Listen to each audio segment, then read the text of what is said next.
Greetings, everyone. Pete Pardo here from Sea of Tranquility. Welcome to another edition of Classic Live Album War. In the guest host chair today, once again, live on location in Dayton, Ohio, Mr. Jeff Young. JY, welcome again to Sea of Tranquility.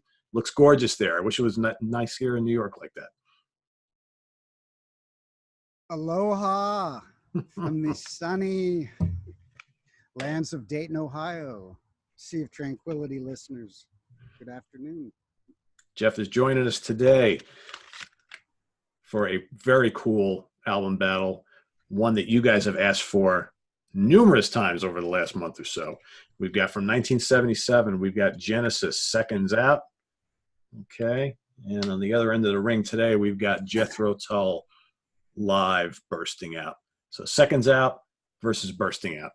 All right. So let's talk, Jeff. Let's talk a little bit about this Genesis album first, since it's the first one that came out first. Recorded on their European tour, specifically from a couple shows in France of June of that year.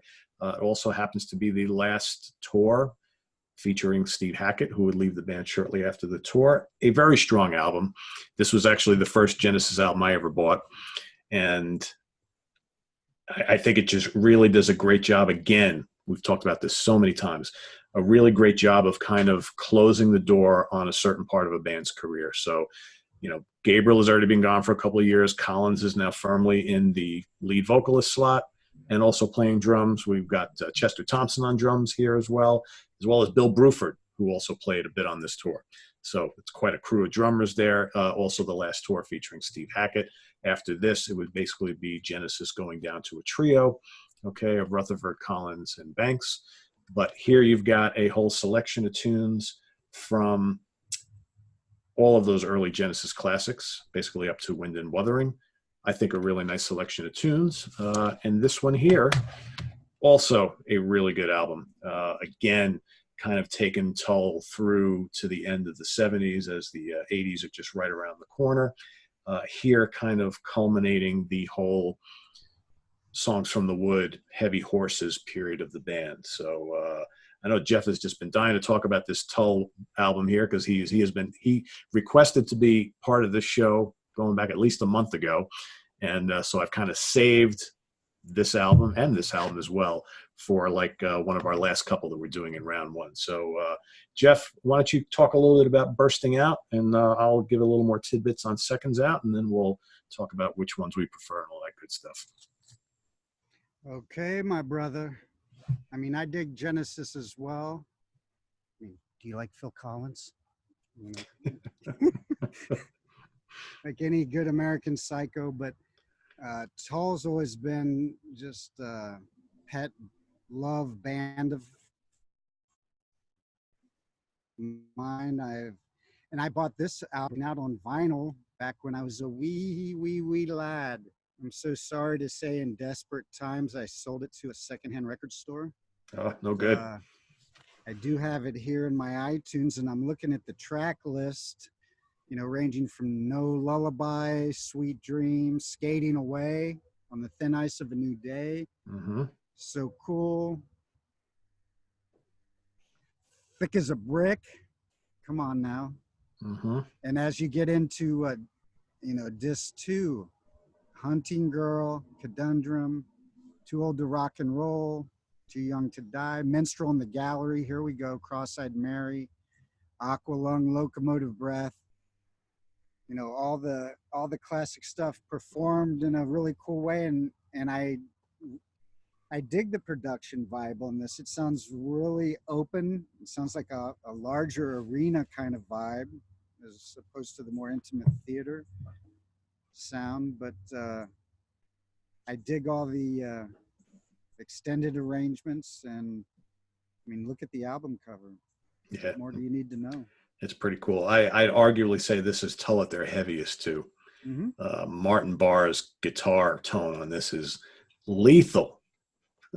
Lethal. He's like riffing up a storm on this album, and I think Ian sounds great.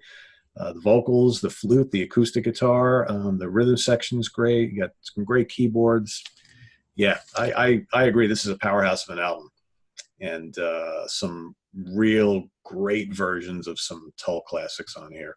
me personally, Minstrel in the Gallery is awesome on here. Cross-Eyed Mary is great on here. Locomotive Breath probably has never sounded heavier than it is on here. Jeez, so many great tunes. Yeah, just great stuff. Whole album, but especially on those tunes. Yeah. Yep, just good stuff. And Songs from the Wood is just killer on here. And I love the Thick as a Brick medley. It's just good. It's a great, great live album. I dig it. I dig it. And again, the only live album up at that point that they would release in the 70s, you know, since obviously we've got some cool archival stuff that's come out, including the Carnegie Hall live album, which is really, really cool. So, yeah, we both dig it, as I dig this one. So, again, Seconds Out, got Collins behind the microphone, obviously, but some really, really stellar renditions of some Genesis classics that I think, you know, he takes the vocals of Gabriel, puts his own spin on them, and I think in a couple cases might possibly even arguably better. I don't know. Kicks off with Squonk, okay, from the Trick of the Tail album, awesome. Carpet Crawl is excellent. Robbery, Assault, and Battery, okay. Afterglow, an incredible Firth the Fifth, all right, with a lethal guitar solo from Steve Hackett, one of my favorite guitar solos of all time. I Know What I Like, and then a little medley with The Lamb Lies Down on Broadway and The Musical Box. And then over on disc 2, you got Supper's Ready, which, I don't know. I oftentimes compare Peter Gabriel singing that and Phil Collins singing that. And I think that Gabriel, while probably does the definitive version of that, I think Phil Collins does an incredible, incredible job on Supper's Ready on here. Cinema Show is great. And then you got Dance on a Volcano with the awesome drumming, and Los Endos, another great finale for the band. And I just think it's a really, really cool live album with some great performances. You know, I know a lot of people have said, hey, it seemed like they turned Steve Hackett down a little bit in the mix. They knew he was leaving the band. I don't know. I think it sounds fine personally. So, Jeff, I don't know if you got any other things you want to say on Genesis. Otherwise, we can kind of get right to us picking our choices here. And well, I just want to say Steve Hackett can never be loud enough in the mix. I hear you on that. Hackett to bits, man. Yeah, I know. I love Steve Hackett.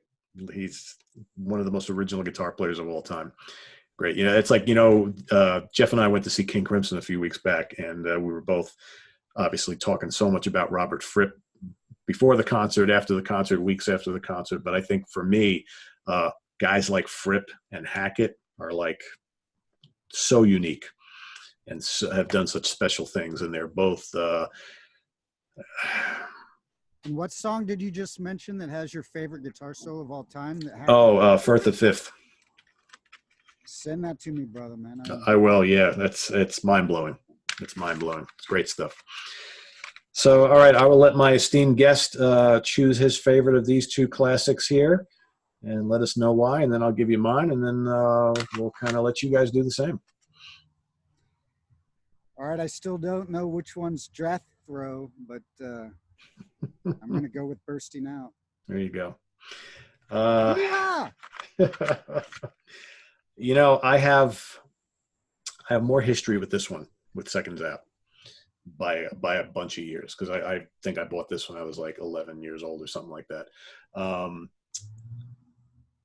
But I think, I think I'm going to go with Jethro Tull as well.